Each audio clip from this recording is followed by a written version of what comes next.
This P0167 repairing video is dedicated to Honda's drivers. If your Honda is getting a P0167 error code, this video is going to show you one practical solution to fix the error code at home. Use the Zeus app to scan your vehicle and see the error code P0167. It indicates that the engine control module has tested the oxygen sensor heater circuit and detects a problem with the Bank 2 Sensor 3 oxygen sensor heater circuit. Here are one of the most practical solutions to fix Honda's P0167 error code. Method A, the oxygen sensor. This oxygen sensor is located right after the catalytic converter. Bank 2 is on the side with the cylinder number 2.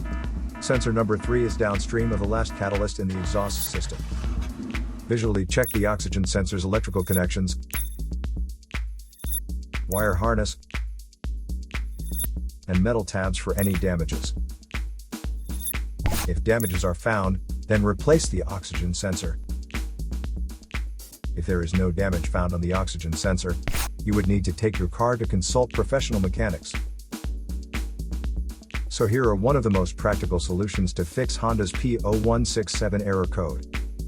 After the repair, you can now use the Zeus app to clear the error code. And tap the rescan button one more time to make sure everything is fine with your vehicle. To save more money on car expenses, claim a free engine code scanner at the description link below, or check out the video here for more info. You're also welcome to leave comments below. Our mechanic professionals will answer them shortly. Don't forget to like and subscribe to our channel. Thanks again for watching this video.